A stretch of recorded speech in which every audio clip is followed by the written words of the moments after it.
To start things off, we got spoilers for this, and I guess maybe this one too here. So if you don't want those spoiled, then go home. Negative space is a strange topic for games because I think there are so many different avenues to explore it. I think the most recognizable use of negative space would be drawing around the object. Remember, we're not drawing the object. We're drawing the negative space around the object. This is something that the game Limbo utilizes, where the playable character is silhouetted against the more detailed background. The way you determine where your character is by seeing where the background is not.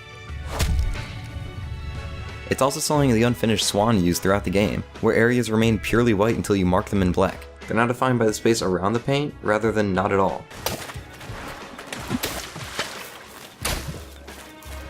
But the concepts of negative space I find more interesting are the ones beyond what we physically see, or rather don't see. It's a Japanese concept of ma, which I first learned about in relation to Japanese music, where the rests are thought of as equally important to the notes surrounding it. This idea of what's intentionally not present being just as significant as what is a concept that carries over to other aspects of Japanese culture and media. It's something seen in animation like Neon Genesis Evangelion, where multiple scenes halt any sort of animation and a single frame is held for an extended period.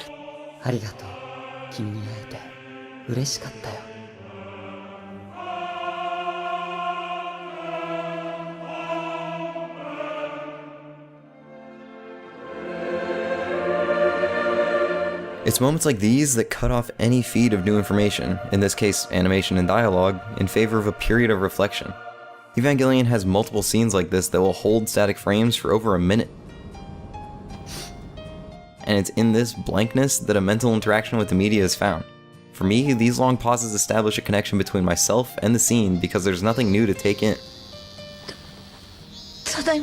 You're left with what you know prior to this event and how that has led to this scene. So what about games? Games are founded upon an interactive nature, so what instances are there where games employ interaction that isn't necessarily caused by a button press? The easiest comparison to what I've already mentioned here would be part of the ending to Metal Gear Solid 3. After beating the boss, your mentor, who had always proved better than you, the game holds still. There's only room for one boss and one snake.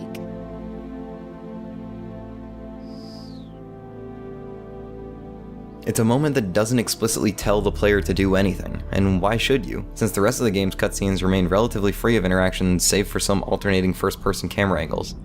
And like Evangelion, the lack of information and continuation of any sort of action create a gravity not previously felt in the scene, further opening us up to the conflict these characters are experiencing. Highlighting this standstill helps further define that mental interaction by opening up the player to an easier path towards empathy and understanding. The lack of intaking more information allows for an easier reflection on past details.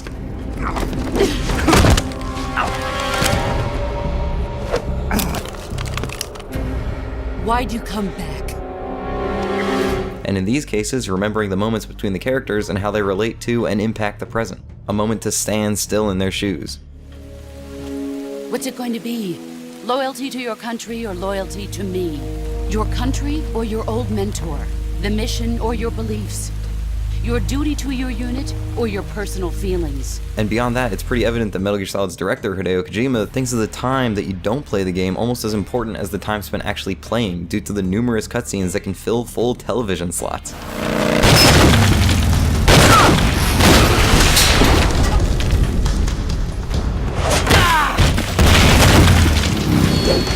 But a lot of games seem reluctant to embrace an absence of action. Most games these days force animations onto the characters if the player doesn't move for a certain set of time, a reminder that you're actually there. Not that I'm against steady action, but there's so much to gain from focusing on the moments between the beats. And I don't mean downtime between action, but there's plenty of that in Snake Eater too.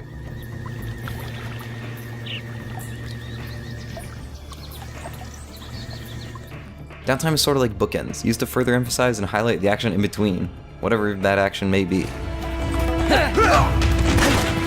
It can be used to keep pacing intact so the experience isn't exhausting, a whole mess of uses. Rather, absent moments such as this one call back to the other memories and experiences of the game. It changes the narrative impact of those past moments in this reflective culmination. It's a scene that invites the player to get mentally and emotionally involved, instead of essentially ordering them to. And the extreme latter of that was the press X to pay respect debacle from last year's Call of Duty. It makes the narrative feel more interested in how you feel about it, since it's trusting you to be invested here, putting faith in your own capabilities for empathy, your own ability to understand. And I think the seldom use of these moments plays a part in games having a general lack of empathy towards not only characters, but actual players in games. We lack an ample chance to reflect and understand our actions. Why are you giving me this? Jack. And what can make these static moments resonate so well in games is that we, the player, can determine when they end. We make the choice to bring ourselves out of this moment. We can determine how long that rest is, adding a more physical interaction to the equation that was previously fully mental. So present more opportunities to reflect. Let us appreciate characters in moments like these through a deeper understanding of their emotions, and transitively our own. When looking for ways to capture a moment, explain characters' inner thoughts, maybe the best thing to do is nothing at all.